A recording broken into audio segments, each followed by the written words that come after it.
kat sana ya. Isn't it? Kan? Oh, Wasn't it? Yeah.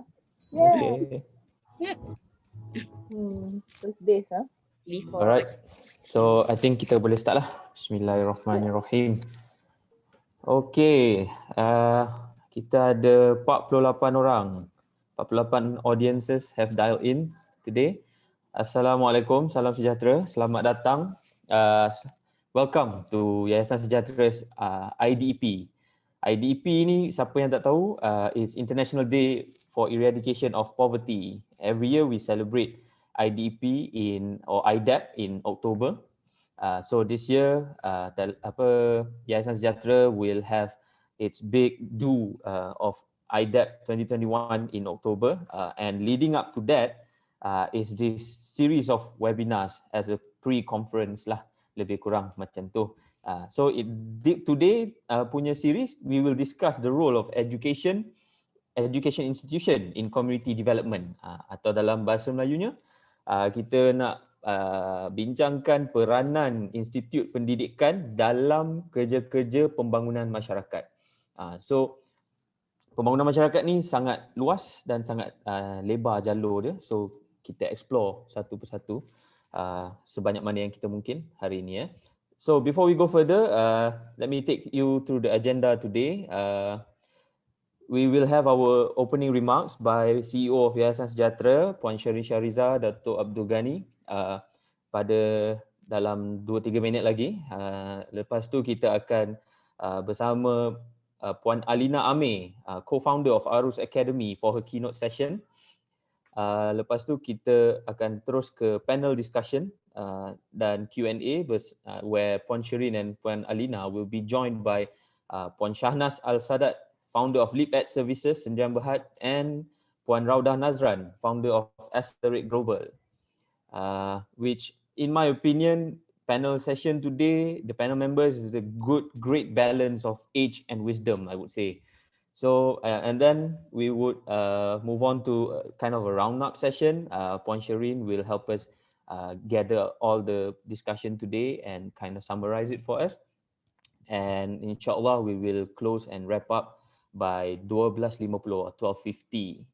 So, back to the topic of the day, the role of education memang it has never been in question or in doubt lah in developing society. Semua orang faham and tahu how important education is for the future of the country. So I think as a country, Malaysia, we already have a good solid foundation for education. Tapi of course there's always room to improve. So maybe we will discuss that further today.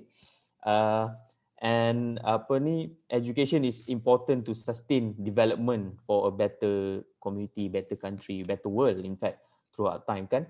So but now the world is facing a challenge yang maybe many of people in our generation, in our lifetime sekarang ni have never faced before, the challenge of COVID-19 pandemic.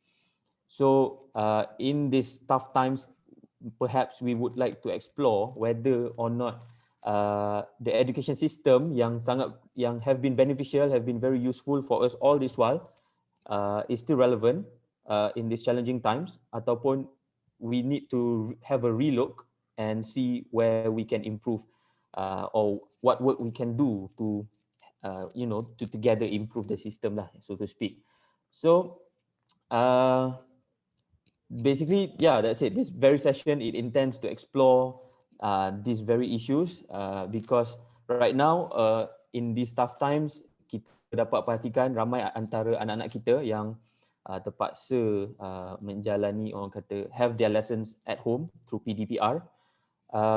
I believe for the luckier ones, I would say, luckier ones, yang ada access to internet, ada access to device, they could get their lessons, they could continue their lessons. It is pretty much seamless, but there are some parts of the community, some pockets of the community where people are not so lucky. People don't have access to internet, don't have access to devices, and I mean, that's just the surface of it, right? And lessons are being discontinued. And I fear, and we fear, that the longer these kids continue to miss their lessons, the more, I would say, lost they're gonna get, and perhaps this would pose into a very serious issue or challenge in the future. So without further ado, perhaps I would like to pass on to Puan Sherin Shariza for her opening speech. Silakan Puan. Assalamualaikum. Good morning. Salam sejahtera. First of all, thank you, Pau, for opening the session, and of course, the lovely panelists, all women today, and very passionate women, and you will know once we get into discussion. I'm just going to take you through a little bit about Yayasan Sejahtera for those of you who are not familiar with us and the work that we do. I'll use some slides just to visualize the content. So this is the part yang they say the pesanan daripada penaja lah. So a couple of minutes on sharing about Yayasan Sejahtera. So the Yayasan Sejahtera started in 2009. And I'm glad to say that Ponchanas was there in the inception. So both Ponchanas and I were kind of the architects of Sejahtera, if I can say, founder, co-founder. And I think it was very real at that point when we started to really look at the gap in our communities to support a more sustainable way of, addressing poverty, addressing extreme poverty, and looking at the low-income communities that are marginalized. So since we've been around, these are some of the high-level numbers and the kind of impact that we've created. Alhamdulillah. And we continue to be very involved and vested in our original purpose of building sustainable communities. Next, please, Arus. Okay, so from the point in 2019, when we were 10 years old, we decided that let's look at a model that would serve us today and take us to the future.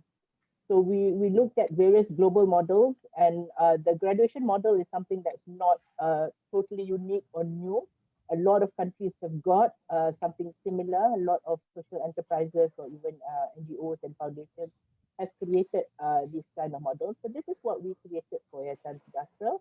And we look at it in various stages. At the very, very bottom, of course, we wanted to address equitable access. That means access to the basic needs. Water, shelter, food, healthcare. And the next bit, once we look at the community, we understand their needs, we provide the sort of the access to these kind of services. Then we move towards creating more sustainable income for them, and then they are able to secure their basic needs. That means they don't have disruption in water, they don't have disruption in in the education of your kids and things like that, right? The third, fourth, and the fifth are quite aspirational. I would submit that with Yayasan Sejahtera, we, end quite closely at the, being productive and empowered. We move towards ensuring there are increased choices and access. So that means it's still about access, but now it's about choices. And then at the end of the day, when we collaborate with all the partners and the organizations represented here this morning and other partners that we have, we actually create this just and inclusive society. Because we want to live in a society that has, that has a future, that has a strong future, and built on very strong foundation. So that's the ethos and kind of the thinking of Yayasan Sejahtera and our graduation model.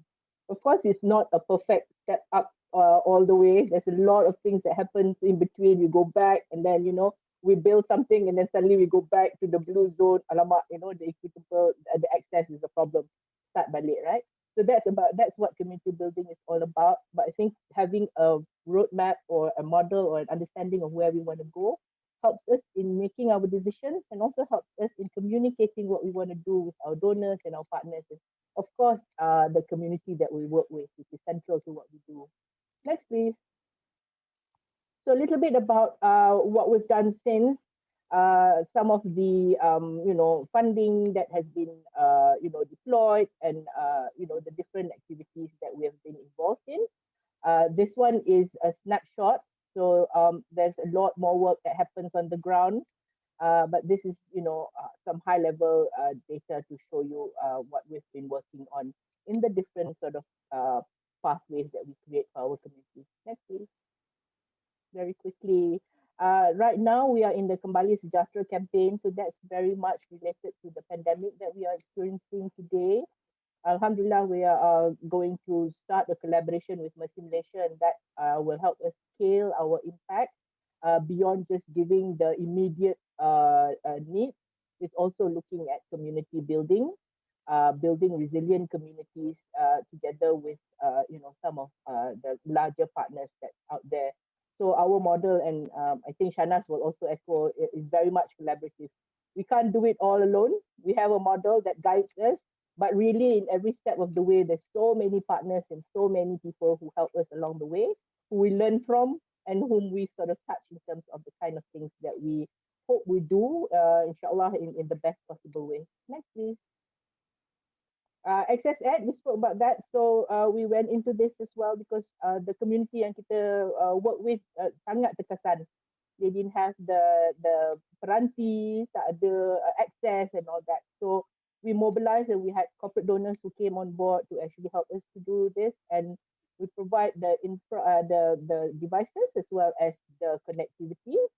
And so far it's been well received and much help for the children in these communities. Next, please.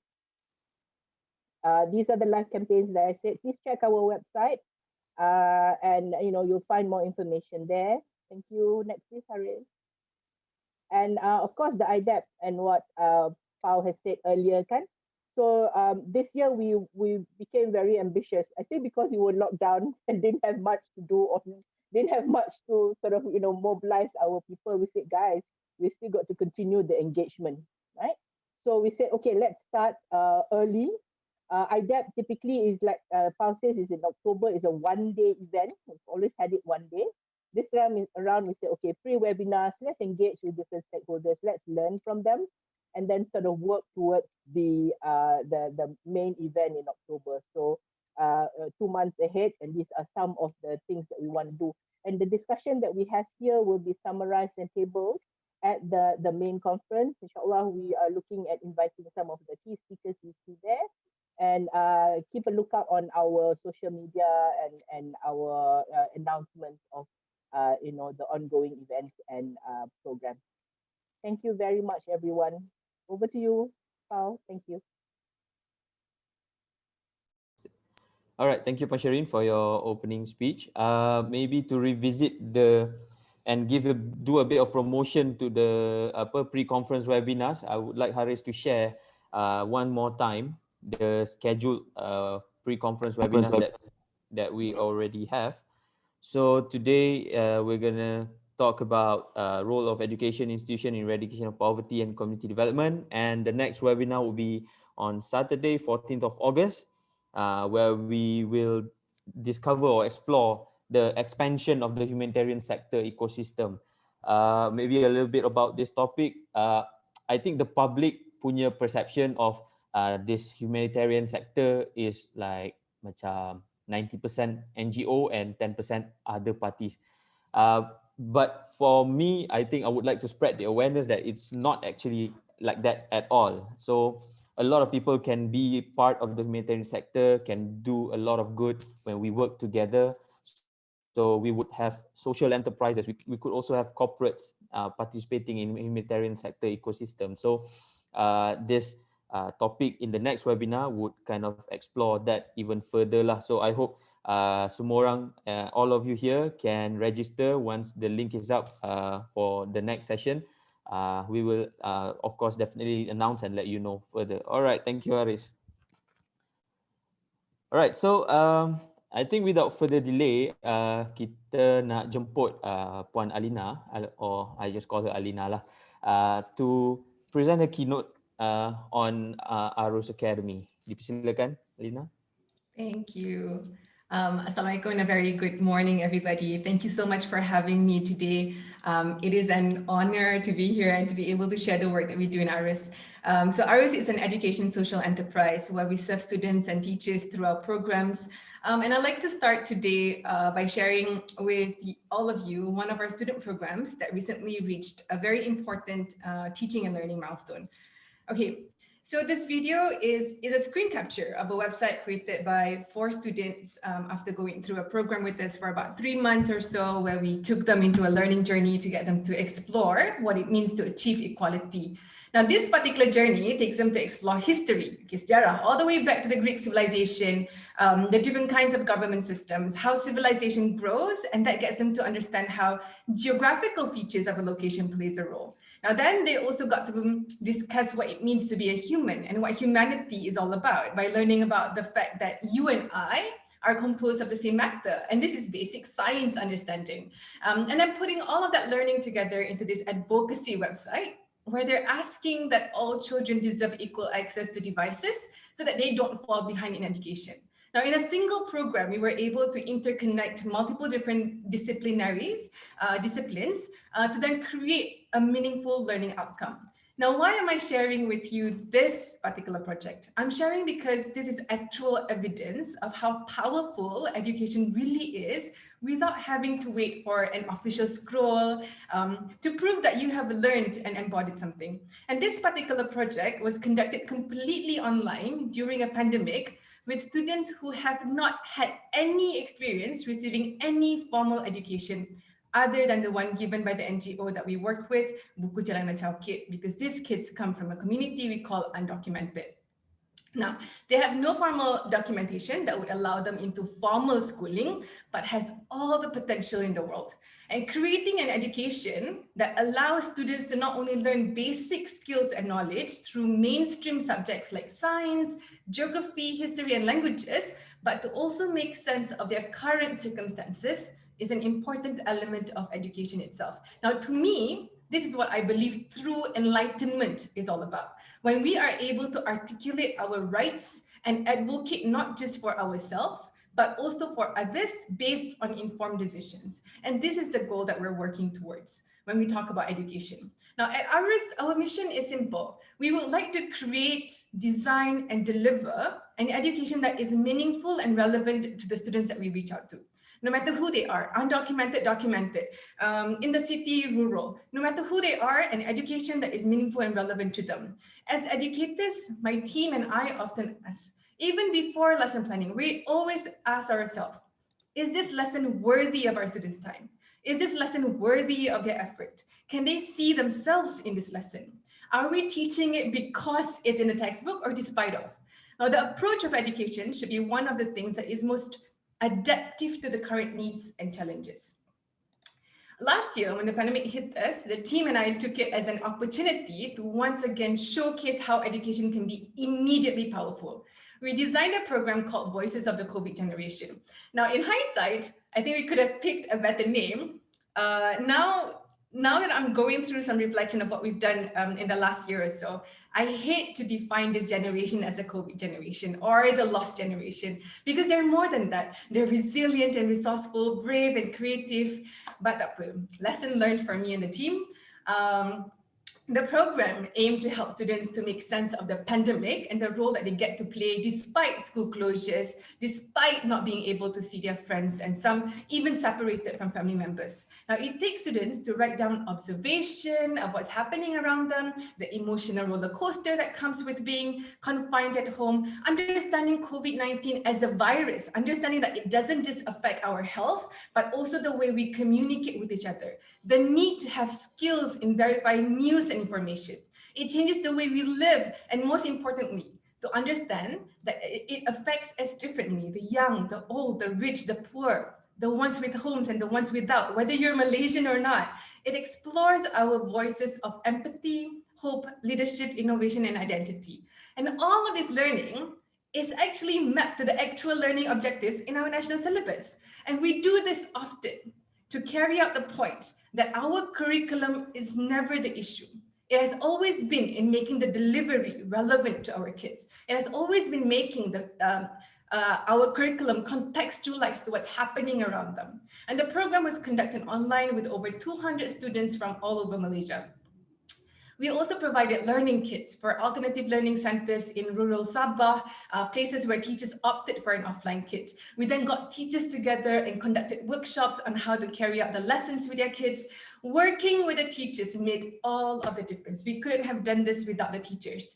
We were constantly in communication with them to answer questions. We interviewed them to modify lessons and materials. We had teachers from Sekolah Pendidikan Khas, so we needed to make sure that our materials were also accessible for these kids. At times when they felt that students needed motivation, they got us on a call with their kids so that the kids could present their work to us so that we could give them feedback and encouragement. It gave them a sense of importance. And community development doesn't just require involvement. It requires collective awareness and belief that coming together is essential and beneficial. So education is a tool to highlight our students' strength. They should feel like they're capable of contributing to the learning process. And the outcome of this particular program highlighted so many things for me and my team. With every submission from the students, we saw the many different ways the pandemic have hit them. And through this project, we had students sharing similar feelings of happiness, of finally being able to see their parents at home. Students who just got into Form 1, for example, sharing that, she was selected to be a school pengawas and the interview has been cancelled, and just feeling anxious of her status as a pengawas. And I can relate, because at that age, being a pengawas was a super big deal for me too. And we had students who opened up to share that life has been unbearable, that there was no avenue to speak out until it was asked in one of our reflection questions in one of the project's milestones. Students sharing that they have no will and reason to continue living other than to not upset their parents. And as we saw these comments coming in, we immediately added helplines on the program website. I think this didn't exist before this. The moment it came in, we contacted their teachers. We even talked about how do you do check-ins with their students. We added helplines throughout the program. We pushed for proper check-ins. We highlighted it to the Ministry of Education. And this is where all of our different roles play a part in education, and education becomes an avenue to open up. And throughout this program, we saw students submitting creative work. They created songs about COVID-19. We had a Google Earth virtual tour where we took the audience all around Malaysia, where all the children are taking part in Voices of COVID Generation. I'm gonna skip that.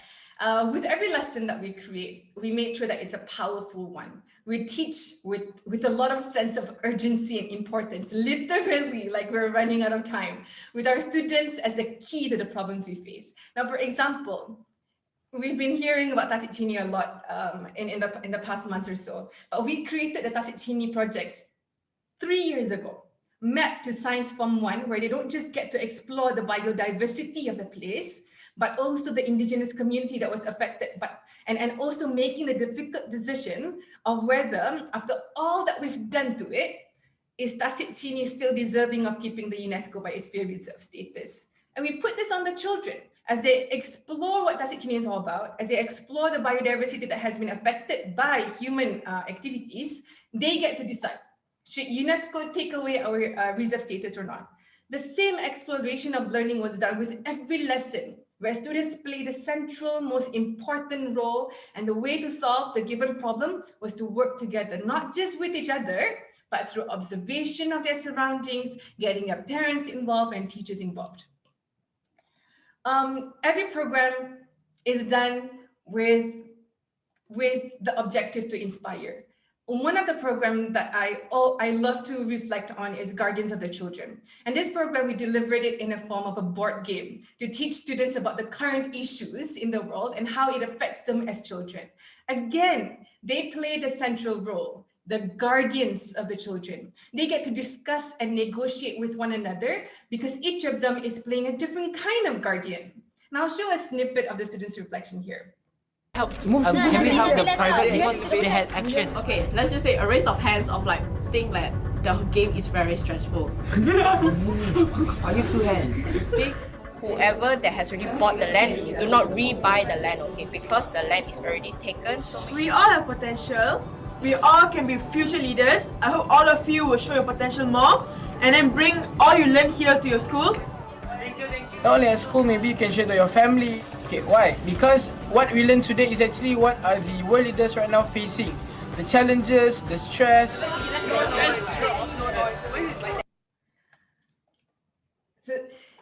And learning as they go through the program, the most important part is actually to come back as a group to do the reflection session. They can have as much fun as they want during the game, during the learning activity, but it doesn't mean anything if they cannot articulate and discuss after. And the students still talk to each other 2 years later after Guardians of the Children ended. When the pandemic hit last year, they even reached out to us to ask how can they help?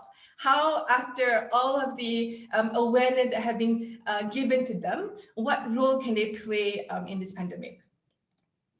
When the pandemic hit this was another issue. Our biggest fear was delivering the same engaging hands-on experience to our students. How do we do this with a screen in between? And I think I've got to give this to the team who have not stopped exploring the wonders of the internet. Again, being connected not just to the kids, but to their parents, the teachers, the JPN is key. Now, having constant communication, updates, office hours had to be in place. Programs that we used to run in 3 days in person now get stretched out to 3 to 4 weeks because we had to balance screen time and offline time.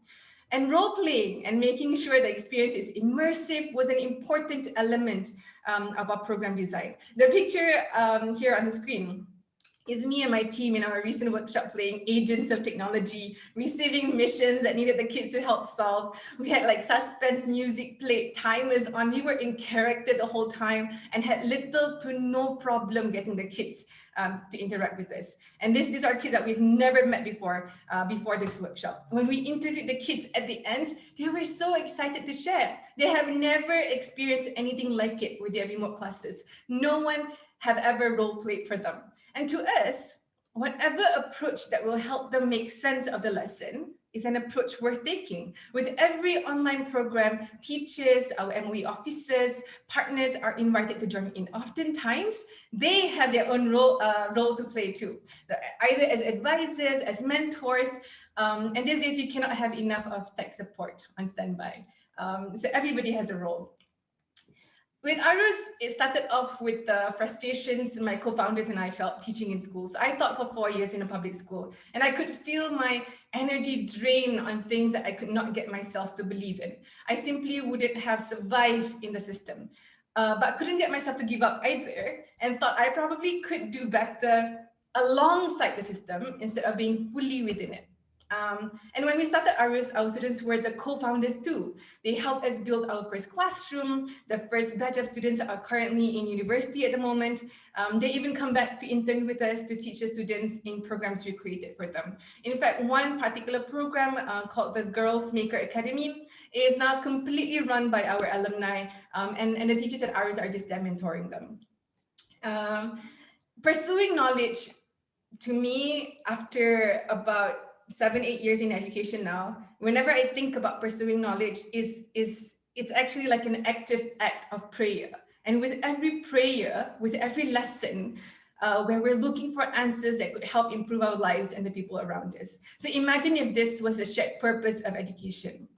Imagine if we are trying to find answers to our prayers. And if this was the collective purpose of education, imagine if we collectively act towards this purpose. Would education look like what it currently looks like in our schools? If there are key takeaways I'd like to impart in this sharing in making education part of community development is 3. Number 1 is to truly make education relevant, meaningful, and urgent. Students should have a clear role to play in their learning. And number 2 is to collaborate with all key stakeholders. And these are existing teachers, parents, MOE officers in the area. And number 3 is to contextualize delivery in all the different modes of teaching, be it online or offline. The best approach is the one that helps your students understand the context and importance of learning. The best technology is the one that all your students have access to. And with that, I would like to end my sharing. Thank you so much for having me again. All right, thank you so much, Alina. That was really, I would say, insightful and eye-opening.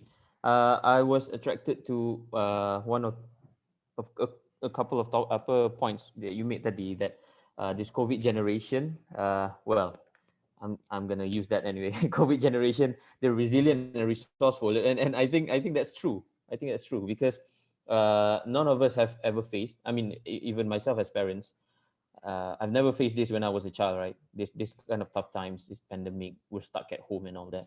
So and I see my own son, yeah, you know, all sorts of imagination and things come out from them. Right? So I see that as being resourceful lah for him, because he can't go out and see his friends at school, tapi he maintains friendship through online resources and all that, right? And then another point that I was attracted to was that community development, it takes a collective belief, which is really true. And you mentioned different parties there, JPN, even I think you did mention pejabat pendidikan daerah and all that, because we do have education component in our programs and in communities, and I don't think we ever get much that further or far without the collaboration from these people lah. And then these people, when they come and collaborate, it's not like they terpaksa collaborate. They participate with all their heart, because there's that belief that you mentioned tu, I rasa, right? So tak apa, just nak remind the audience, kalau ada question to Puan Alina ataupun kepada mana-mana panel yang ada pada hari ini, boleh type di dalam chat section ataupun gunakan Q&A function. Maybe we would have a little bit of time to take one question for Alina based on the keynote tadi. Daripada Rashid Mat. Encik Rashid Mat, dia tanya, in your 8 years experience as an educator, how do you address the issues of dropout? Thank you so much for that question. When I was a teacher in a public school, I had quite a few students who went through dropouts as well. They dropped out before they set for SPM. When further probed, usually with the students, I would actually visit the family to talk to the parents. When further probed, it's always the socioeconomic background that pushes them to drop out. That's number one. Number two is they really don't see a place for themselves in school. They don't have the sense of belonging in school. They're mostly struggling with basic literacy, and so they don't see a point. If they even come to school, is to sleep lah, tidur and fill up the time. And I think addressing dropout is a very sensitive issue. It's a multi-layer issue, and there's no one blanket solution for it. Number one is to really understand the context. Number two is to then analyze the school situation. Is school even better for them? Because kalau dia orang pergi sekolah but there's no support, is it good that we just keep them there because it makes sense to put kids in school? So yeah. Okay. Yeah. Alright. So kepada Cik Rashid Mat, harap tu menjawab soalan Tuan. Tapi kalau ada soalan follow up, then boleh letak dalam chat section atau Q&A lepas ni ya. Alright. Cik Rashid Mat cakap terima kasih. Thanks in the chat section. Okay. Thank you Cik Rashid. Alright. To move on, kita akan transition straight to the panel session. Tapi sebelum kita mula, maybe Haris boleh mainkan video daripada IDEP Services Sdn Bhd. Yeah, there you go.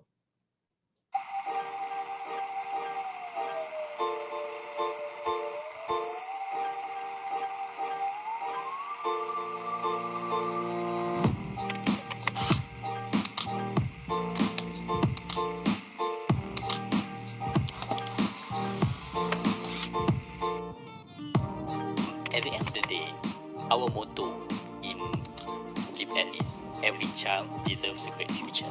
The vehicles for that, I always believe that it's going to be through education. I think the end game is everybody will actually become the best that they can be.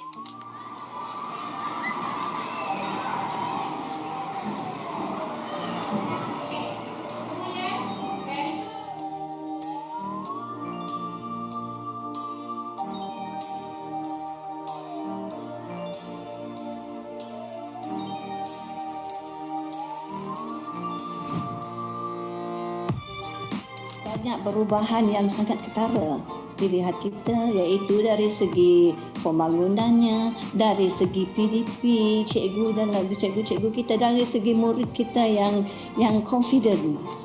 Program ini tidak mengetepikan pengetahuan sedia ada kita, tetapi lebih berfokus untuk mengembangkan atau mengubah sesuatu yang telah kita ketahui kepada yang lebih baik. Program Sekolah Amanah merupakan program yang berkesan dalam pembangunan insan. We share our ideas, resources. It has created more rooms for the students to express themselves, to communicate. While learning, it's easier for us because there's a lot of reference in the class. Dekat sekolah, dia akan tampal macam-macam benda. Berbeza dengan sekolah-sekolah harian biasa, di mana kalau dekat sekolah-sekolah biasa, kita tengok hasil kerja kita, kalau yang lawa je, kita boleh tengok dekat dinding, tertampal dekat pintu. Tapi kalau dekat sekolah amanah, kita akan tengok dekat setiap SBC, setiap subject based classroom akan ada hasil kerja kita. Pembelajaran dalam kelas pun macam tak ada betul, tak ada yang salah. Yang ada tepat ataupun kurang tepat kan. Since I was here in Shah School, it changed me that learning is not all about getting A's for exams and for studying. It's a learning process. After Trust School program came to my school, everything has changed. I became more confident to talk in public and handle many programs for my school. I am grateful to be part of the transformation journey. Kak berharap Hakim lebih berjaya dan lebih cemerlang di masa akan datang. Be positive, be strong, be tough, and never give up.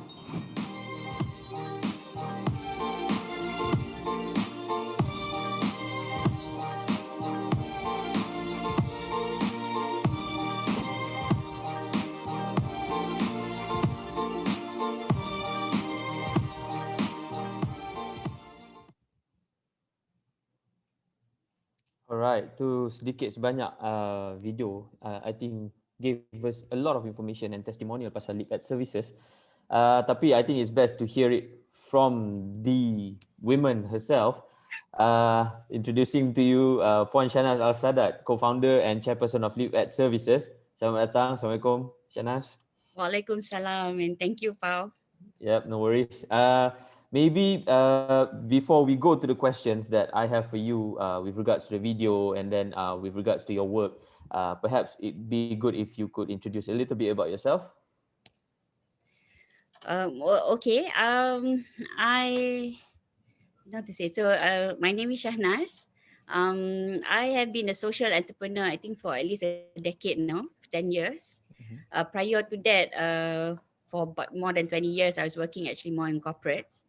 My last position in a corporate was in Khazanah as the executive director of strategic human capital management.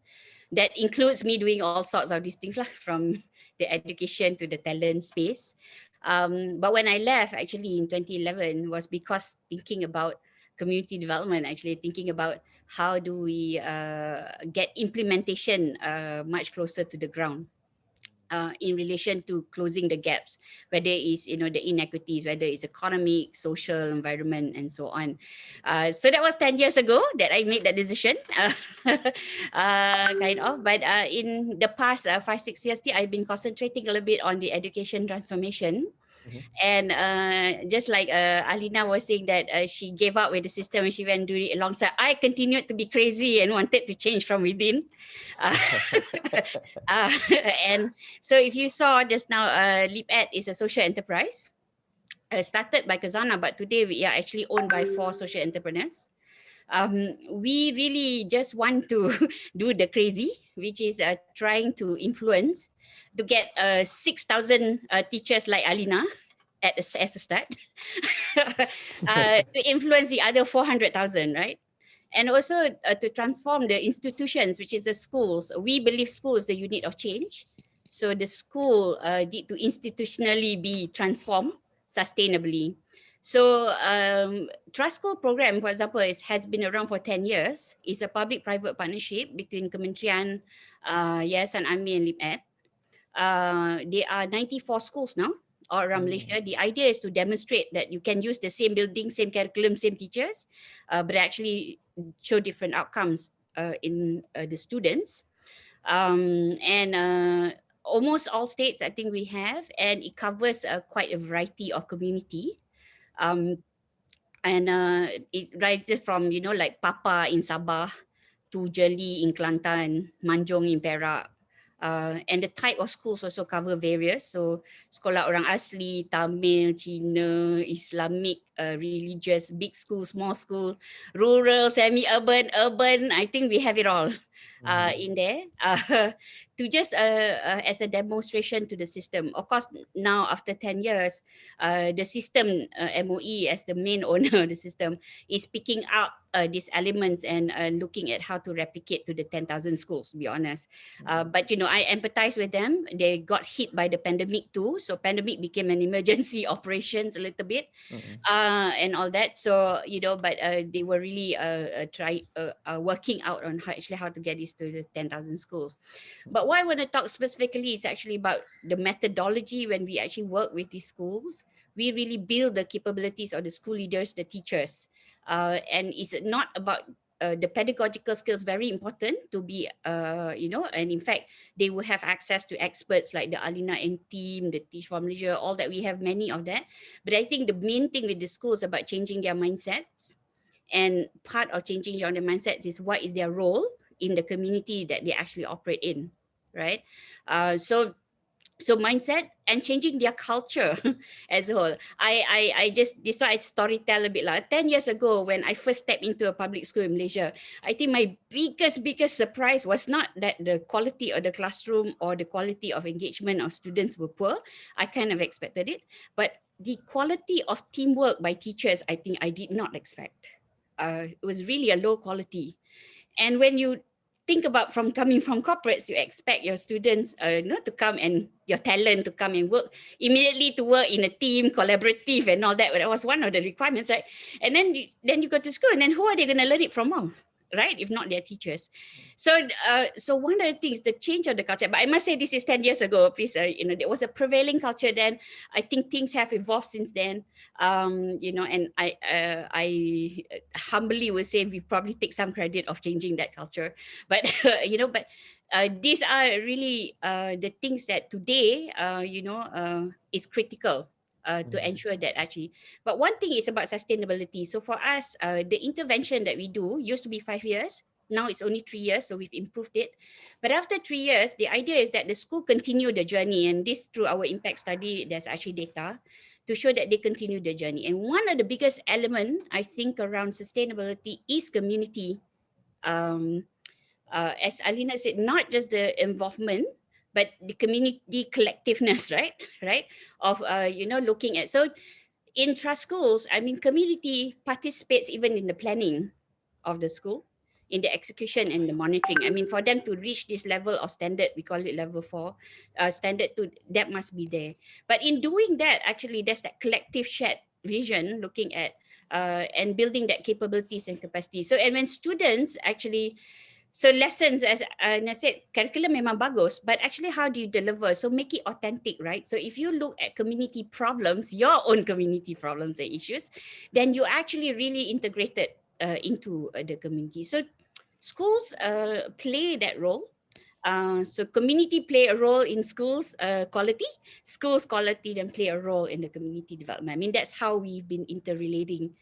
So 94 schools in multiple communities. One of my biggest lesson is that they all not the same. So, you know, it's the community development work in each of that community differs, right? And so it's kind of the thinking now had to be localized, it'll be a bit more custom fit. It's not like a broad brush plan that we can actually roll out to everybody. So, I mean, that would be at the back of the mind as you're designing moving forward, how to actually improve this part of it, because we never stay put lah, we are continuously innovating. So, you know, macam ni. So sekarang the current pandemic situation, for example, in Perlis, for example, so our schools, you know, you have to be integrated with what you know, the community is going. It so happened that no, Perlis today is 0 case kan. We don't claim credit lah. But the truth is actually it's one of the best communities in this pandemic. Actually, and they even go global, you know, because like Alina was saying, we got the kids to actually write about their experience so that we understand and all that. So they actually had a competition, you know, globally actually, you know, and around. So we could see their English at the same time. We could also actually get the lessons that I actually learned about, and that's why you can shape it from an education perspective.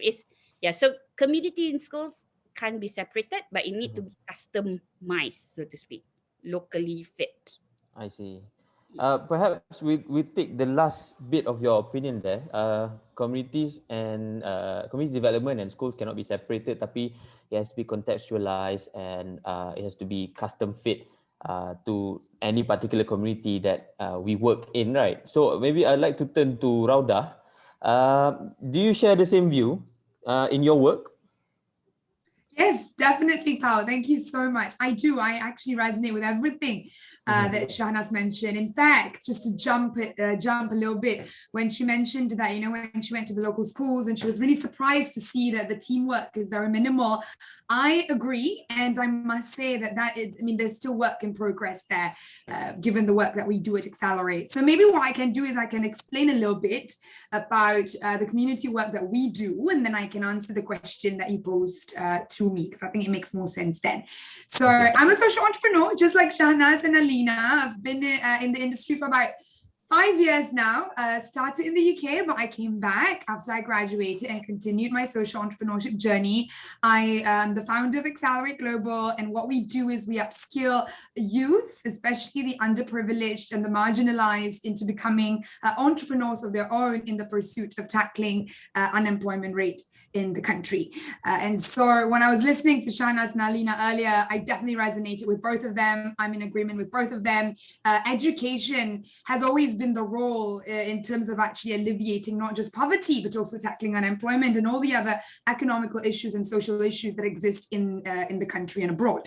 I think perhaps steering the wheel a little bit in terms of the role of education institutions in building a community resilience and actually eradicating poverty and the community development. I must say that the youth development, education development, community development, all of them actually come together. And it's not it's not like, okay, I'm going to focus on youth development and Shana's going to focus on community development, and then you're going to do, your things separately, and we're never going to collaborate, because then the ripple effect that we aim to do won't ever be achieved. So everything is definitely correlated. And if you were to focus on community development, you must also focus on the role of education institutions. I do want to highlight one thing, Paul. The education institutions in the country, at least the one that I've worked with, right? Because obviously, I'm not as wise as Shahnas, not as wise as Alina.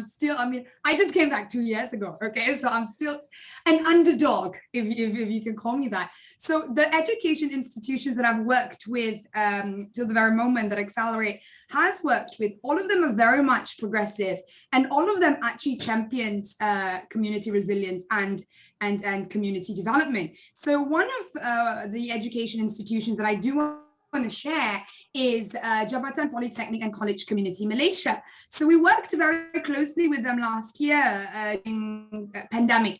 So our virtual entrepreneurship bootcamp was actually incepted during the pandemic, and the first partner we had was the polytechnics.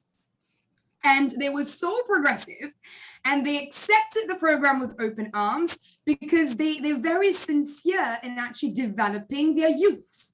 They're very sincere in developing the community. There was no, I'm in competition with every single person in the world, or I'm in competition with every single institutions in the world. No, They were very much happy to collaborate and work with multiple different institutions to champion community development. And I think the lesson that we can learn here, or the positive impact that the Jabatan has done, and I think it definitely we should definitely celebrate them, is the fact that they're not afraid to collaborate with other institutions in order to propel the community development forward.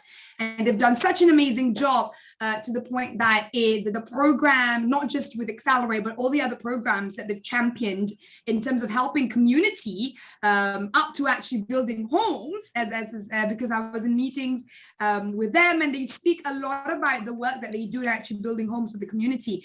The positive impact propels forward.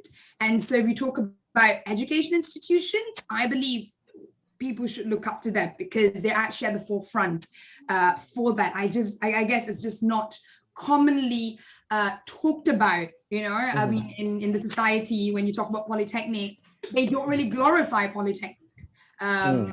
Sadly and unfortunately, because of the status quo, right? But actually, they're doing an amazing job. And they are not afraid to collaborate, and they're not in competition with anyone. If there is any gap that exists in building community development, or if there is any gap that exists in the role of education institutions in actually fostering community development, is the competitive side. As you know, every institution in the country is competing with one another. I want to be the most employable, you know, graduate employability, I want to be the first. Community, I want to be the first. I want to be the first in everything, right? I think that needs to change, because I mean, if you want to be the first, the country won't ever be the first, because at the end of the day, we are not in competition with one another. We all have our own strengths. We all have our own capabilities. And if everything, with everyone joining hands, we would be able to actually champion community development, and Malaysia would definitely be a much better place. So yes, the answer to your question is definitely correlated. Every single development, be it youth development, education development, community development, or nation building, everything is correlated to one another. And at the end of the day, it's all about joining forces, and it's not about working in silos. I'm going to stop there and pass it back to you, Pam. Okay, thank you, Rauda. I can talk, you know. Yeah, right. Okay, tak apa. But there was one point that I think I caught there, is that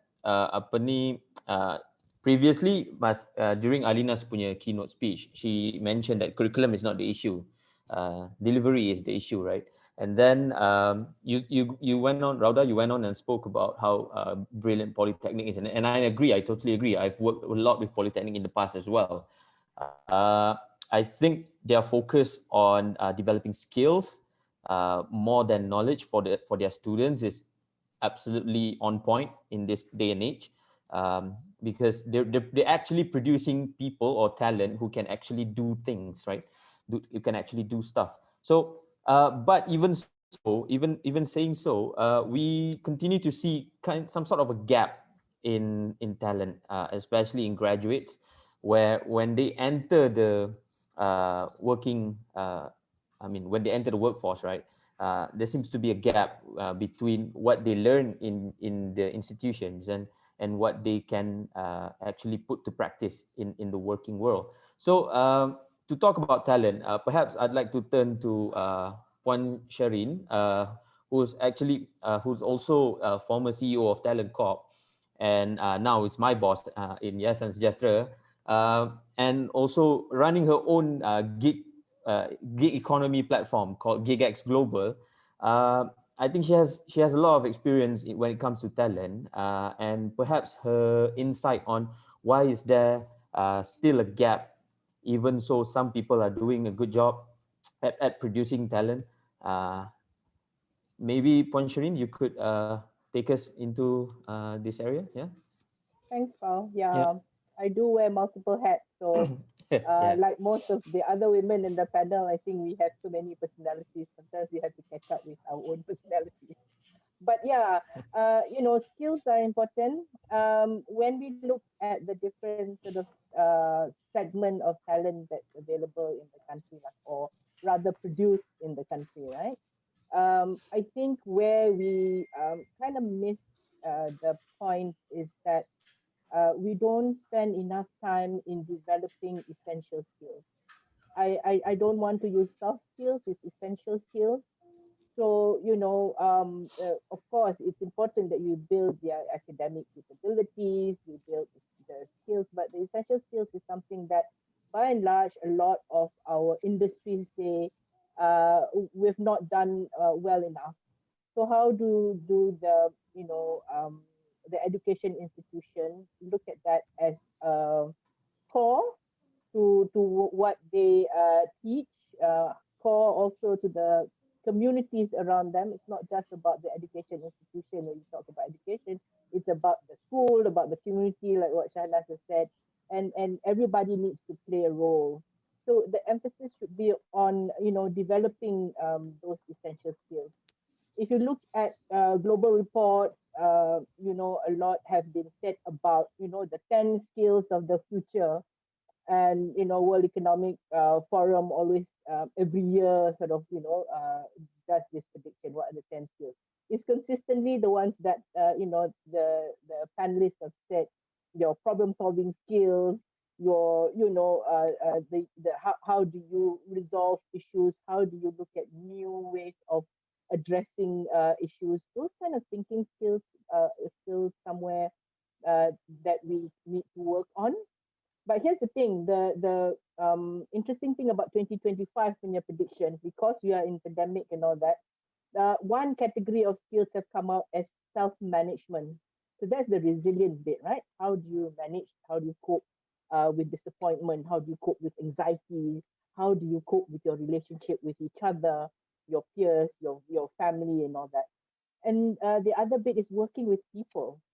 So, you know, these are the two new trends that I'm seeing, the self-management part. And then after that, when you know how to manage your own sort of needs, how do you then work with people? Those kind of essential skills, I think we need to have more emphasis in, whether it's in the school, in the universities, in the polytechnic. Kita kena tengok macam mana kita nak buat pengisian tu dari segi, you know, sustain and continue to be practiced and continue become the way of life for them, whether they're working, whether they are, you know, still studying. We need to, you know, unlock the potential of our talent. Thank you. Yeah, okay. Maybe kita nak, thank you Puan for your answer. But perhaps now is a good point. Kita switch angle sikit. We turn to the audience because there are a few questions that I would like to address lah. The first of all is from Puan Noraini Bahari. Puan Noraini Bahari ni is actually my teacher in high school. I went to high school in Perlis. Puan Noraini Bahari is my English teacher. Kind of like my mother lah masa kat sekolah dulu. Hi teacher. So, she said, Salam, I noticed that Perlis is not in the list. Perhaps Kazana and Yayasan Sejahtera should include Perlis as well. You'd be surprised to find all potential pool of talents among students be in the boarding schools and daily schools here. Betul. InsyaAllah, we will be in Perlis. Perhaps this is also an open invitation to Alina and Shahnas. Do you have any current projects or programs ongoing in Perlis, Shahnas? Maybe you could tell us a bit about that? Yeah. Yes, actually. I mean, there are 5 trust schools in Perlis as a template model for the 100-something schools that's currently in Perlis. We work very closely with the JPN, also the PPD, because it's only one wonderful, very cute state. Yeah. And yeah, I mean, and it's been wonderful. I think, yeah, and we inshallah have a future work as well that we're working with them on. Yes. All right. How about Alina? Do you have any plans or you know, going to Perlis? Arus is already in Perlis. Perlis, I have to say, is my favorite state. One of the most progressive JPN, and the pengarah of the JPN is super excited about anything that is new and innovative. This week is the school holidays week, kan? So an entire campaign, we're running an entire campaign called Perlis Boleh Code. So this entire week we're running coding workshops with the entire Perlis state. So semua budak, semua murid, semua cikgu is coming for coding classes this whole week. I have a banker right after this one with the Perlis kids as well. Oh, okay, cool. Alright, so there you go. InsyaAllah Yayasan Sejahtera pun akan mula bergerak di dalam the wonderful state of Perlis. I hold Perlis close to my heart jugalah. I think it's my second kampung. I love every minute I was there. I I was in school 2 years there dekat MRSM Berseri. Love it. love the place. All right. We are happy to actually collaborate. So even with Arus, of course, because Arus there for students, we actually look at teachers and school leaders. Actually, there is so many synergy. Yayasan Sejahtera too, because in all the schools, we actually started working with MAIPS, actually, Majlis Agama Islam Perlis. They are the sponsor for Perlis. So because of that, the 5 schools that we do have the highest asnaf kid. So we be very happy to collaborate, discuss, and see how we actually can leverage on each other. Actually, it's right. So there you go. What we do in Yayasan Sejahtera is also looking at the community side. So it's more, income generating activities and all that. So it's one of the things you educate the young ones so that they break the cycle of poverty. Also help their families today on how to actually generate and sustain their livelihood. Kan? Yeah. Betul. Boleh. Yep. We're off the per list next. Yeah. Thank you. Yeah. So yeah. Virtually is not in person, right? Yeah. Sorry, Pau, carry on. Sorry. Yeah, betul lah tu. I mean, I think between the 3 of us, Shahnas, Alina, and then Yayasan Sejahtera, memang I think once we go into a community, we can actually attack or address multiple angles, and I think that is very good for the community lah. When development is. And then we will persuade Raudah too, of course. Raudah, I orang Kedah. Yeah. Welcome to come here at my house. No, I wanted to say actually, my first entrepreneurship program was in Polytechnic in Perlis.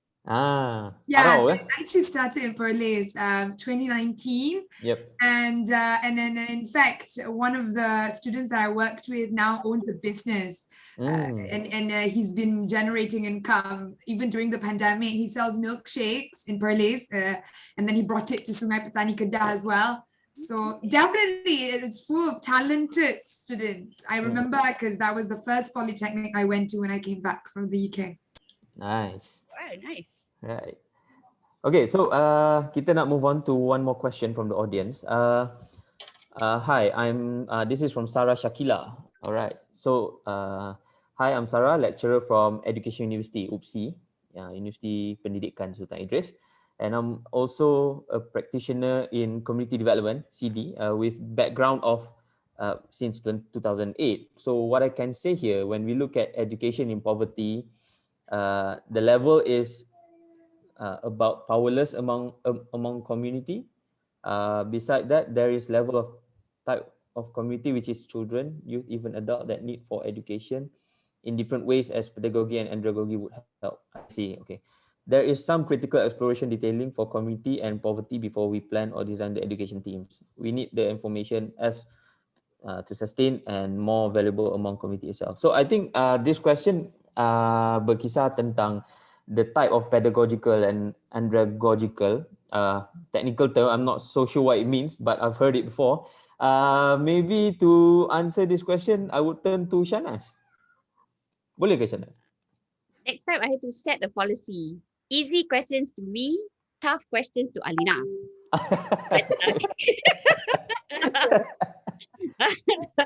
Bring it on, Alina kata. I think I try to interpret this question a little bit and correct me if I'm wrong. But I do agree. There's reason why I talk about the custom page. So the question here to me is that there is a need to actually look at the community itself first, right? Get the data points. You must have these data points or understand before you can plan the design, the education teams, which I completely agree. And because of that, which is why when we are in school, it's very important that school plays that role because they are in that community. So it cannot be somebody federal in KL trying to think about what does the community in Papa, Sabah needs or Lundu, Sarawak needs or Jeli Kelantan needs, right? So therefore, that's why it becomes even more critical as a role. Because you do need to look at the community baseline lah. I always talk about this kan. Kalau nak buat apa-apa perubahan yang boleh diimplementasikan, you must know kat mana your kaki tu, tanah you tu kat mana.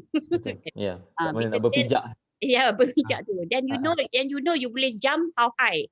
The problem we have is that we say just jump as high as possible. You don't even know whether you are actually sitting on tanah or tanah lembut or pasir, you know, so you fall. So you need to know that. So I think that's the reason why the school become critical, not just because if they believe in that role and that's how they've been building, they're actually getting the data to then understand, and then it's together. And the other bit is co-construction. So it's never school thinks this is good for community, community thinks this is good for school, but it's actually how do they co-construct together, looking at this collective and shared vision lah for their community. I mean, that's just my view. The pedagogy and andragogy, to be honest, I have a bit of a view on this one, because from implementation perspective, pedagogy is really about how the teachers dealing with the kids.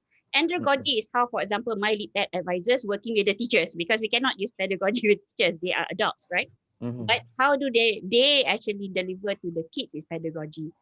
For me, this is in my research, and please, educationists, you can hentam me because I'm not one. But the problem with implementation on this is that sometimes we get so muddled out with like the thousands ways of doing things, we end up not doing a single one very well.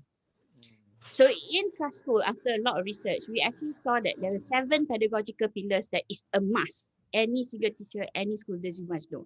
And that's a mastery of that needs to happen.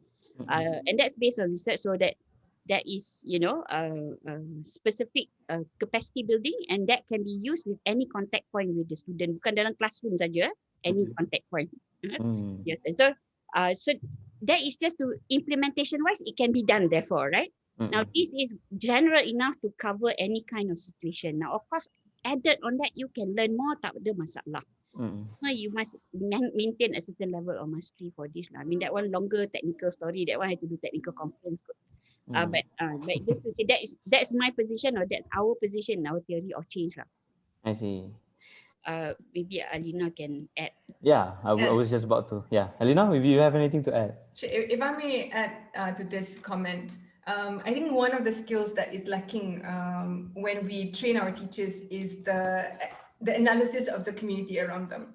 So kita selalu bagi the professional learning development, we focus on the pedagogical skills, we focus on assessment, we focus on a lot of the delivery in the classroom, but not much emphasis on how do you understand the people around you, how do you instill empathy in yourself. And if you were to really look at innovative teachers across Malaysia, innovative teachers ni, they truly understand the community their students are from. So diorang boleh bagi tahu, these are the intervention that would work with my kids only because this kid is from this background. They boleh cerita the entire story. And that is something that Arus is very careful with as well. We would never jump into a community not doing our background homework first. So oftentimes people cakap, oh, Arus buat technology programs, coding, why don't you go into the orang asli community and buat coding programs there? We would never do that. Because unless you give me a committed champion who would then follow through with it and teach us how to engage, we would never jump into a community that we do not know. And this is important in community development. You do not want an outsider doing the development. Yeah. Betul. Yep. So, okay, there's a question. Perhaps I would like to address Alina to address this. Because of this pandemic, mental health issues affects many children. And as highlighted by Ponchanas tadi, it's true that moving forward, self-management skills and resilience are 2 most important skills for the current kids lah. So how, Puan Adlin Kamarudin, how nak tahu how as parents, teachers and community can we instill this self-management and resilience into the kids and not allowing them to get drifted or get left behind. Because her observation nowadays is that kids are starting to lose interest in PDPR as they need social and playtime too. So I think tadi Alina ada mention about balance between screen time and offline time. So perhaps to address this, Alina? Okay, I might have a bit of a radical view on this. Tapi, okay. Tapi to me, right, this pandemic has proven one thing, which is parents' involvement is key and important in ensuring that your child receives the best kind of education. And I feel that parents should have a say of when you should continue with your PDPR, when you should stop. Kalau dia rasa macam cikgu tu, schedule back to back, parents step in and say, you know what, I think you've had enough. Because if you were to do this, you will not be able to sustain yourself in the long run. Parents must have the empowerment to say that I am going to jump in and I'm going to say, you know, let's take an offline, off-screen thing. So, but for teachers, sometimes it's not their fault. They have been scheduled this way, and then you're tak boleh nak cakap apa-apa because then that goes against the whatever it is. And so one of the things that I'm glad is parents now know how difficult it is to teach your child. And number two is parents now care a bit more about the progress of their children. Tahu pun yang curriculum kita ni bukan yang senang, kena belajar, kena study. And I'm hearing so many things about, oh, I didn't know that my child is learning this in mathematics. And it's good that now you know. Yes. Alright. So I believe that resilience and all that can be taught. And when it comes to mental health, it's not a one day now I bagi you this activity itself. No, it has to be every single day that we take care of their mental health. Betul. Maybe I can also add that, you know, the essential skills I was talking about earlier, and all of us are echoing that. It's also needed for parents, teachers. So we can't say, oh, you know, the kids got to learn problem solving, you know, self-management, whatever. Like, you know, the adults are kind of lost as well. So, you know, how do we make it more accessible for everybody so the support structure is very strong for the kid, for the parent, and all that, right? So just a bit of information about our collaboration with Mercy Malaysia. So Zuraida or Zu is in the call. We're embarking on this to look at how we create, resiliency amongst communities, and focusing on exactly what I mentioned: your parents, your cikgu, the kids. How do we all, organize so that then there is a good support structure for all, and then we kind of marry that together. Otherwise, we want to like put into, konon-kononnya the beneficiary that we want to help, tapi sebenarnya we also don't really have those kind of skills that we need to master. Yep. Thank you, Puan, for the additional. Betul. Drawing from personal experience juga, memang sometimes I pun macam Rina cakap, put a stop to my son punya online education, because bila nampak dia lose interest tu, memang what's the, apa gunanya paksa dia continue lagi. So I'll just like, you know what, stop it, you tak payahkan lah this one, besok pun ada lagi kan.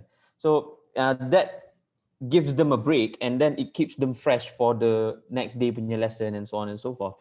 And yes, it's true that even parents need help as well. We don't know everything in this world kan. Kita nak tolong orang, kita pun perlu ditolong juga. So the first step is realizing that, admitting that. So and then after that is getting help lah, if we realize that kan. Alright, switch gear sikit lagi. I would like to talk on innovation. Lately in our work in community development, macam I would say ketandusan lah dari segi creativity and innovation. So maybe this question is for Puan Shireen.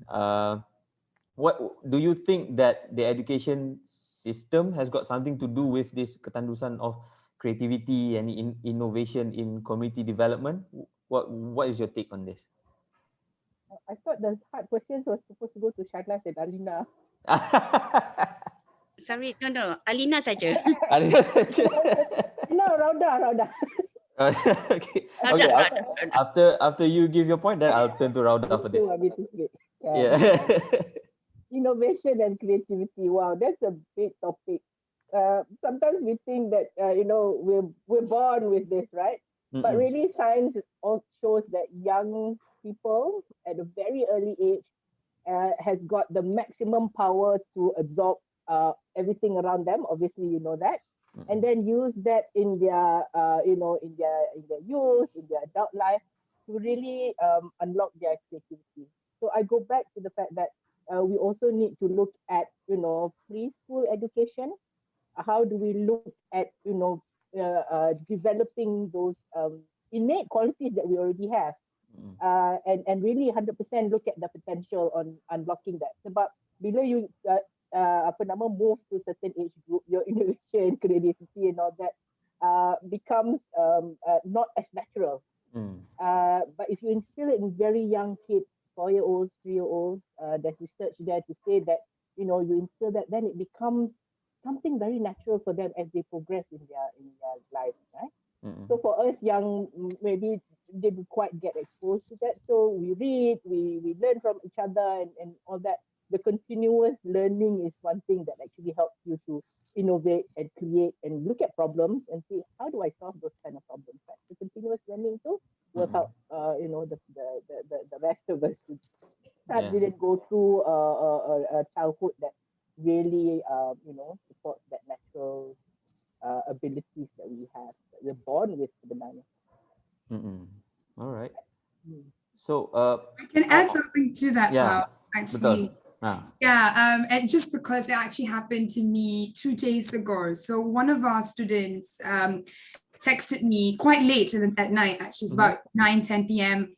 And he said that, and bearing in mind, so this student have graduated from our program, semi-graduation. So he's in the business incubation period. He sold his products. He's currently generating income, and so he's in a good place, So if you were to present him to any board members, or if you ask him to present his business ideas, he has the potential, and his business has a potential as well. And he's still a teenager, actually. He's 18. So he texted me, and I was really taken aback 2 nights ago, and he said, Rauda, I don't want to do this anymore. I don't think I'm creative, and I don't think I can continue selling this product of his, because I don't think people would buy it. And then it got me really confused, because I'm like, why would you think people won't buy it? People bought it. You're generating great income right now, during the pandemic. What happened? And so I was really, really shocked and surprised, because throughout the journey when he was with us, he was confident, he was creative, he was fearless, he's not afraid to start this business. And then out of the blue, he lost confidence. And this is not the first time that it has happened to Accelerate, because a couple of our programs, we realized there is a bit of a trend of students coming to us and say they don't want to do it anymore halfway. Although when they started, they're full of energy, they're full of creativity, they want to innovate.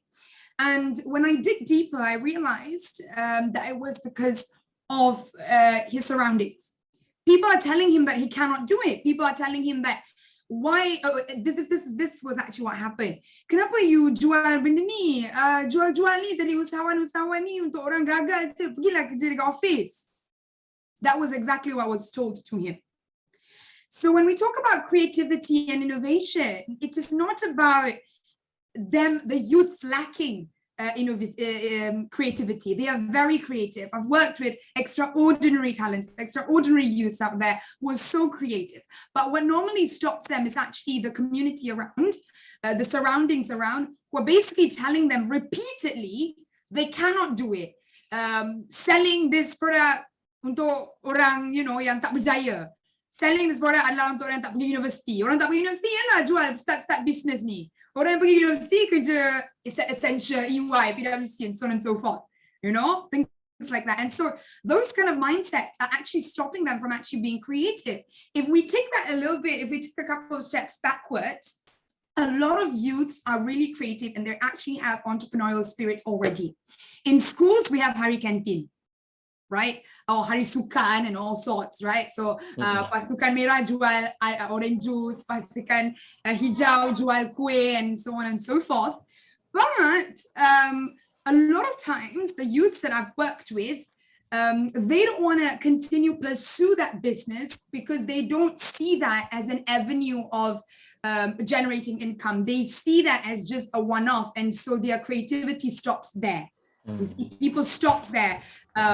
People stop them from innovating. So I think it's really important for the society to understand that your words matter to these youths. Because no matter how many times we tell them that, don't think about what people say, it doesn't matter if people say you cannot do it or you can't do it whatsoever, you cannot deny that when you are repeatedly ambushed, you will, at the end of the day, be affected. So I think it's important that education institutions, just going back to your question, education institutions champion this. I know some students who came to me last year, saying that I started selling marble cake. Last year, I started selling marble cake dekat sekolah when there was a bit of an intervention when they could go to school. And then cikgu marah.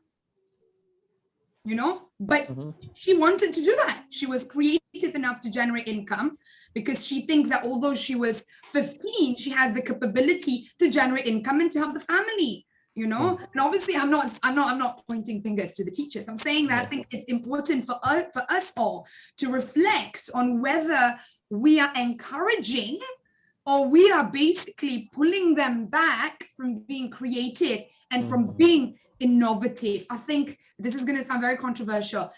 There is a thin line between you wanting to take care of the youth so they can manage expectation as well as actually discouraging them.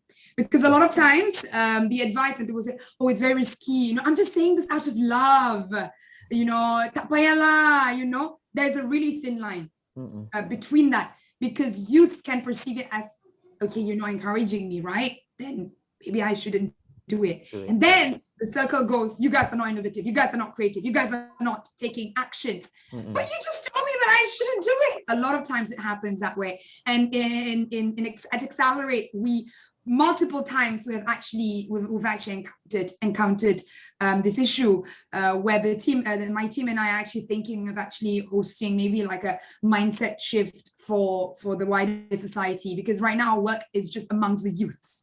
We are realizing that, you know, the youth's capability right now is being impeded by essentially the voices from the outside, because there's so much we can do with youth. I think the society needs to also come in, all of us, and it's also a reminder to myself as well about to always be wary about what we say, to always be wary about whether we are encouraging or discouraging and disguising behind the excuse of doing it out of love. Wow. Yeah, well, I share the same view. Betul lah tu. I think it's not really about education when it comes to creativity and innovation kan. It's about, because benda tu memang dah ada within these kids. It's naturally developed. It's just the surrounding tu yang impeding and macam you cakap lah, stopping them people from being more creative and innovative kan. Okay, so we turn back to the questions. Encik Rashid lagi. One of the issues with PDPR is not all parents have the luxury to monitor and advise their kids, especially for parents who are from the underprivileged or marginalized family. Some even allow their kids to work so that they can earn money rather than attending the PDPR. I've encountered this personally, memang betul. Instead of attending lessons online, some kids from my former school actually went out to work to help the family make ends meet lah. I'm sure Alina, you encounter this in your work.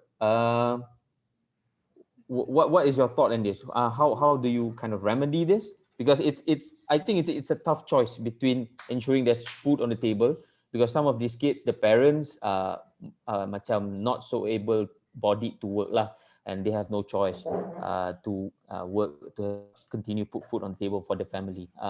So how do you manage this? Okay, so here's my thoughts. My thoughts is, kita ni sekarang in a pandemic situation, yeah, to put the same expectations on our kids and on our parents as pre-pandemic is not realistic. So kalau kita kata, kenapa budak tak pergi sekolah? Kenapa suruh budak pergi buat kerja?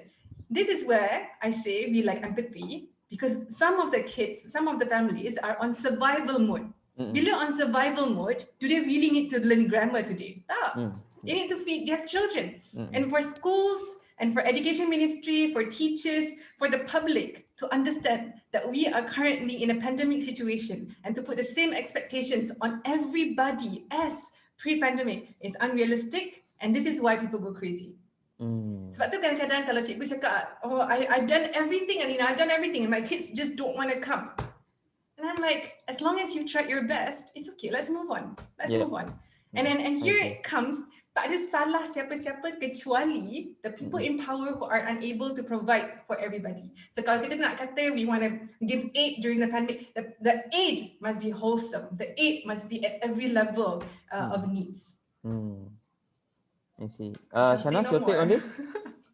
I just want, I completely agree with what Adnan said. In fact, we're talking about teachers in school, for example. They're also human beings. They also have families. They're also scared of the pandemic. Okay, and the truth is that the moment you put your student in the center, for sure you would then first start with what is the welfare of the student, right? Before you straight jump and go and teach them the maths, the science and English, right? So in the situation, the pandemic, I mean, it's quite quickly that teachers, I can only talk from a trust school's experience. So the teachers in trust school quite quickly able to assess and say, actually the welfare comes first right now, right? You have to make sure that they are safe, that they have a place to stay, is comfortable. I mean, at least ada tempat nak ni. The parents and all that are certain, certain level of comfort. But I will tell you, the prolonged period of pandemic actually really has a real issue, because people can't see the end in sight a little bit, right?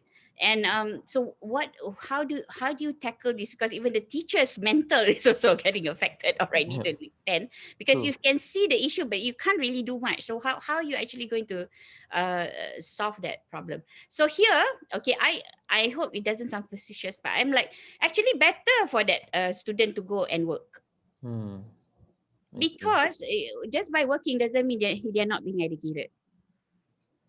Okay, I mean, that's the real world, that's the real life. Okay? And I've been reflecting myself as a parent. Actually, I think I'm one among the worst parent. I can talk about this in theory, manage about 100,000 kids punya school, but managing my own daughter is like crazy, right? And we talk about this positive learning environment. So I completely rather, because I have to watch what I say, what I look at.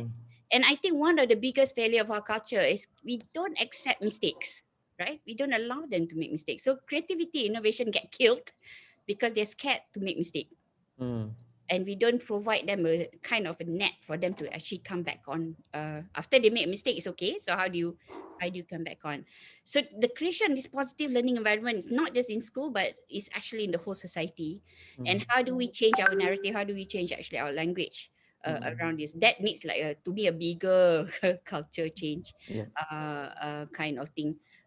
But for the kids, sometimes the hikmah or the pandemic to me is that it push us to actually slow down in some areas, actually really decide what's really important. Betul. Kan? Because sometimes you want to do 100 things, but actually, at the end of the day, only 20 je important. Yes. So that's I mean, that for me, I am also, that's why I say I keep on learning, right? So this time, and you talk about poverty, for example, we are beginning to see some signs of this in our school. The profile of poverty is going to change post-pandemic, right? In the past, we've been working on B40, we try to get people into the M40s. You're going to start seeing all the slide bags. Slide bags are different from the origin, right? People who are comfortable in the M's, in the middle income, and now sliding back to B5 will give you a different profile from an eradication perspective. So, these will be the things that I think you can look forward to. So it depends on the angle you look at it, because that will push your own creativity and innovation. Right? All right. So, I mean, talking about having everyone in a particular community work together. Perhaps we haven't touched upon the role of PIBG or PIBK. I know PIBG, but I'm not sure what PIBK is. This question is from Zalina Ahmad from Kedah. What is the role of PIBG or PIBK in the community building? Is there any partnership or discussion, research on it? Perhaps, Shahnaz, in your work, do you get in touch a lot with PIBG or PIBK associations? Yeah, of course. I mean, first and foremost, what I want to answer is because I pun orang Kedah. So just a home state. Kedah tang mana tu? Just kidding. But PIBG and PIBK, of course, a key component of school. So all the trust schools, as we said, one of the sustainable element is, when we say community, actually parents is very much in there as part of it. And it does actually ranges a little bit, actually. Again, it's a bit of custom fit because it depends on the profile of the parents. And I don't want to discredit this, to be honest. We have actually schools in like rural somewhere in Kuching, Kota Samarhan, for example, where you would think, the parents are low bottom socioeconomic and may not be able to do much. But the truth is, I think they're one of the best, right? They are one of the best contributors to the school and actually in the community development school. So I wouldn't discredit it's just not a social economic thing either, but it's understanding your own parents' profile and actually what they can actually contribute. I think PIBK is one of the PIBK is one of the MOE punya try to get the ibu bapa and community kind of involved in the schools. So that's a platform use, but it's in the content actually. How do you actually do it? So you use your data, right? As I was saying, it's like looking at the data, doing the assessment, coming out an action plan that actually makes sense, co-construction together. Certainly very important. And as we all know, students, the children, it starts from home. Actually, kan school tu secondary sebenarnya. Cuma that in the modern world ni they spend more time in school sometimes, right? That's true. But actually it starts from the home. So parents play a big role. Yep. Perhaps Alina, do you come across? I mean, does PIBG or PIBK influence your work a lot? Not officially as the persatuan ke apa, tapi whenever we work with our kids, we make sure that their parents know of the commitment required, especially during the pandemic times ni kan, when students punya schedule is completely different. We're dealing with primary school students who are sleeping at 3 to 4 o'clock in the morning and then waking up at 2 p.m, and our session is in the morning. So we actually have to sit down, talk to these parents, cakap, okay, program ni memerlukan anak puan untuk bangun pagi so must make sure that your kid goes to sleep. So those are the kind of engagement that is required to make any of the program successful. I see. All right. Thank you so much. I see the time is 12:40 now. We target to wrap up at 12:50.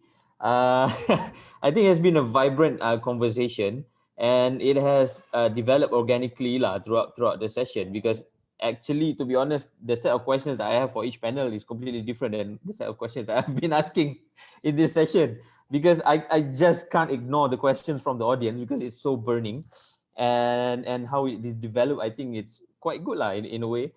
Encik Rashid ada one last question. Perhaps after we kind of do our wrap up, I could get one of our panelists to address Encik Rashid punya question ni. Tapi to wrap this session up, perhaps we would like to go around the room and ask each and every one of us, what would be the 3 main challenges that you face in your work, and what would be the 3 things that you are hopeful to achieve or to see in your line of work. Perhaps we start with Ponchanas.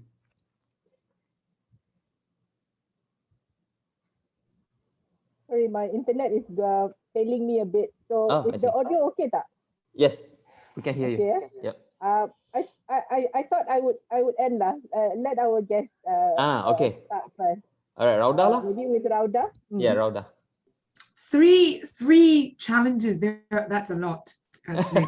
Okay, I mean, there are a lot more, obviously. Yeah. Every day there are new challenges. But I think I'm just going to speak about one, Pao, because I think that one challenge, it sets the tone for Accelerate.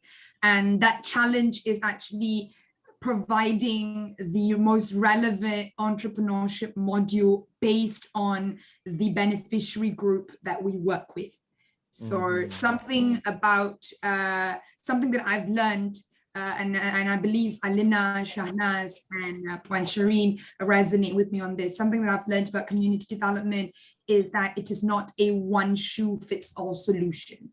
And so the solution that you bring today to Group A might not be the same solution that can work in Group B. And so with Accelerate, yes, our bread and butter is the entrepreneurship program, because we believe that when we give the necessary entrepreneurial skills to the youths, they are able to actually garner that skills and become self-sufficient and be able to stand on their own 2 feet without relying solely on employment. But how we transfer that knowledge, how we ensure that they reap the full benefits out of the program, the methodology, the learning method and the teaching method differs in every single group that we've worked with. And I think the challenge is actually understanding deeply how the community work. And for me personally, I like to go on the ground and talk to them and be with them for some time and understand their mindset. And what we do at Accelerate is when we develop the courses, especially the entrepreneurship program, my team and I would go down, ask them to curate it with us. Because at the end of the day, they are going to learn it, right? So I can go here and teach capital, financial, blah, blah, blah. And then apa benda lah this girl is talking about, right? Who is this girl in pink turban talking about capital? So what I really love to do is actually we curate the module together with them. So every single time before we take on projects, there is a 1 month or 1.5 month period where we develop our courses, and we sit with them and we talk to them and actually carry out a needs and wants assessment. And the reason why I say this is a challenge is because of the emotional connection that oftentimes my team and I develop with them. And when I talk about emotional attachment is when you work with a certain group of people, I'm not sure whether the rest of the panel have ever experienced this, I'm sure they have. You want to help them every step of the way, and then you don't know that there are certain times where you don't want to let go, but you do know that you need to let them go so that they can continue their own journey, right? And so sometimes my team and I, when we develop programs, and we know this is good, ready to go. Oftentimes we'll go into discussion, but is it enough? Maybe we should add more, maybe we should prolong the business incubation period, maybe we should, I think that emotional attachment is definitely a struggle. And I don't have to talk about many other challenges that we face, but I think that one challenge sets the tone for the whole of Accelerate Global team, because getting that correct module and knowing when to detach and actually let them go, and actually play in the playground by themselves. That one is definitely a challenge, but Alhamdulillah, we've done humbly an amazing job, curating the programs based on the results. Just to share with the audience, the panel, and you as well, Pao, 100% of our graduates who graduated from our entrepreneurship program are all entrepreneurs. So at the moment we're still keeping that 100% success rate. More than 600 youth are already entrepreneurs now. So let's hope it's 100%, because when it goes to 99, I'll go crazy. Like, what did we do wrong?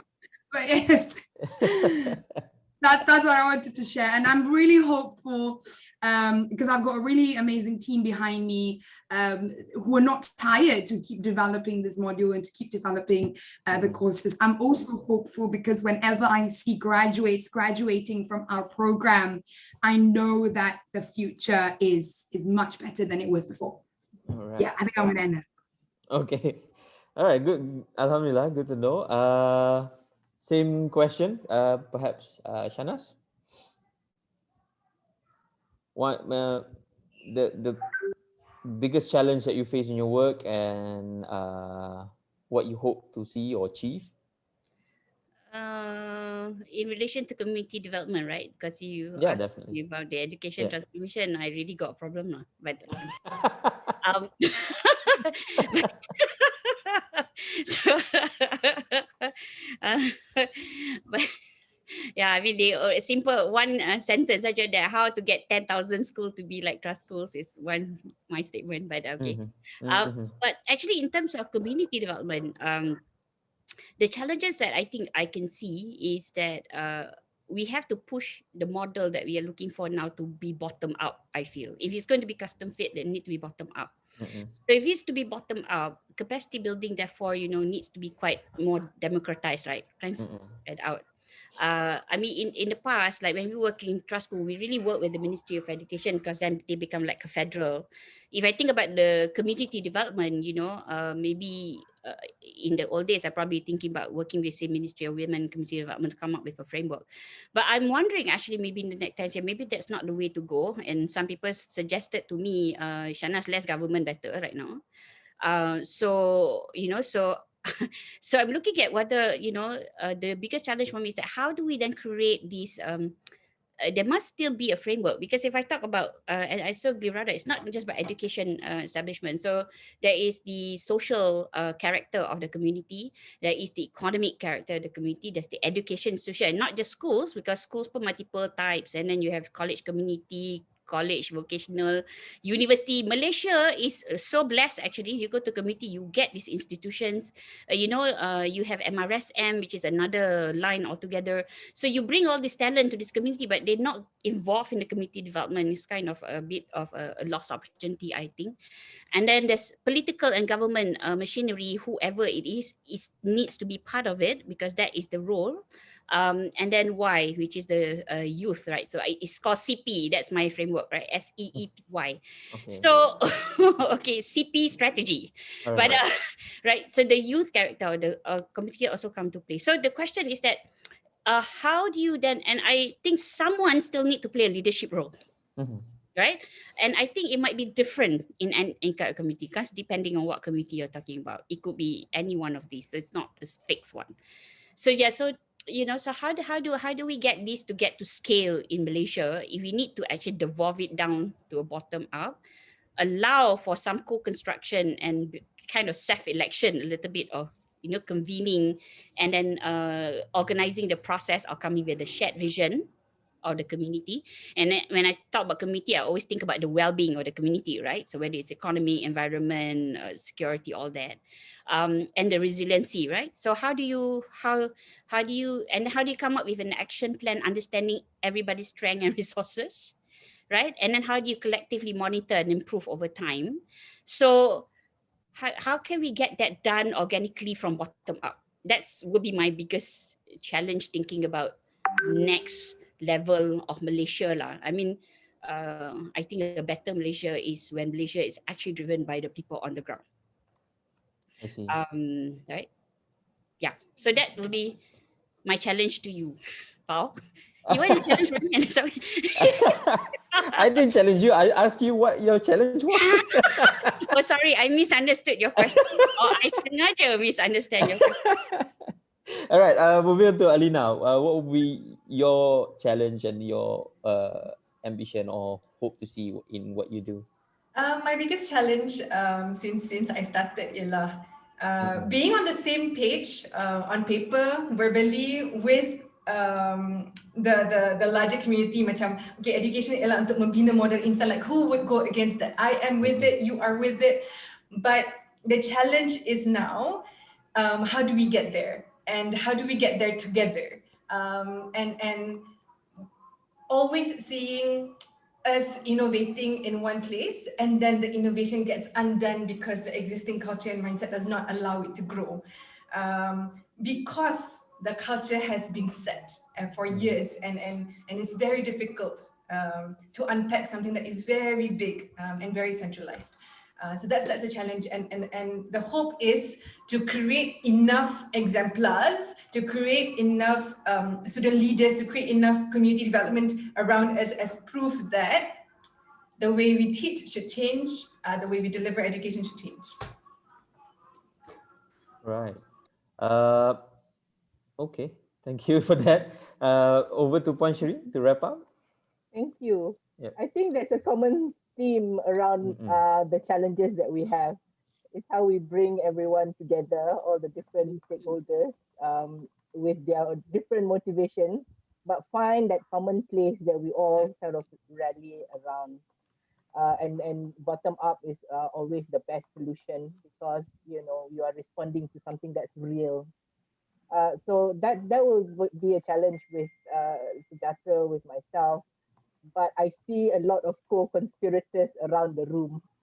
The panelists and also the people who've dialed up, who feel very passionately and strongly about how we move forward as a nation. So I'm hopeful in the sense that we do still come together. We talk about these issues and we find ways to work together to resolve it. So we're not, surrendering and say, okay, that's it. We're still very, very committed towards making things better.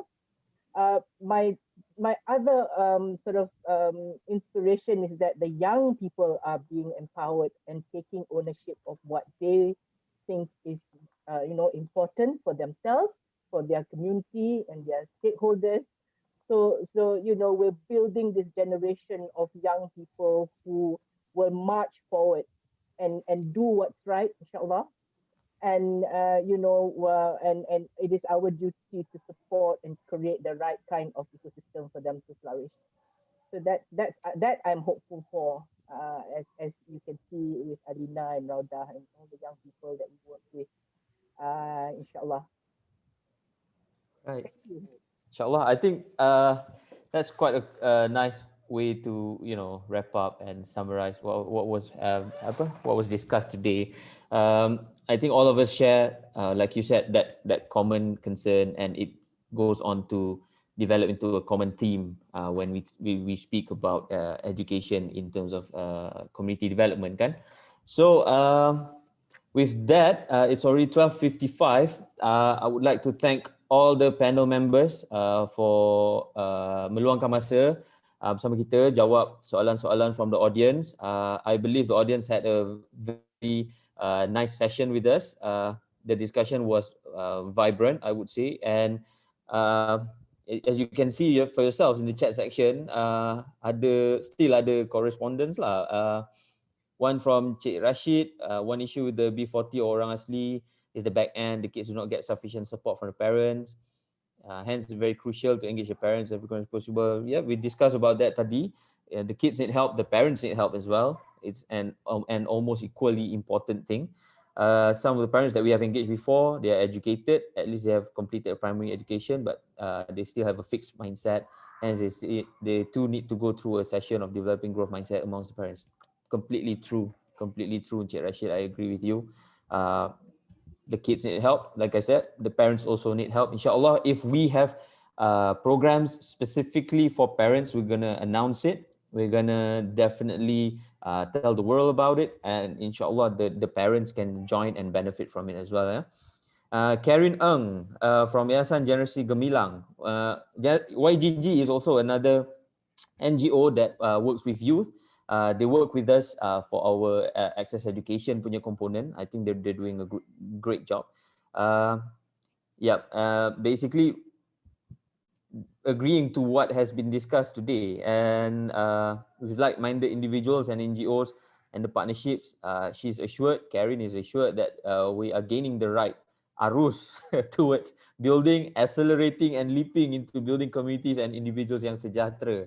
Thank you. Well written. Well summed up. All right. So with that, I would like again to thank everyone for attending. Thank you for all the panelists. I think we had a great almost 2-hour session today.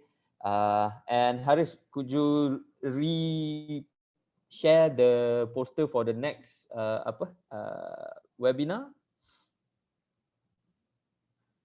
Just to remind everyone that our next webinar would be on mana? Haris? To save the date, yeah. Yeah. So we thought Saturday mornings like this would be okay because you don't want to intrude on your weekday.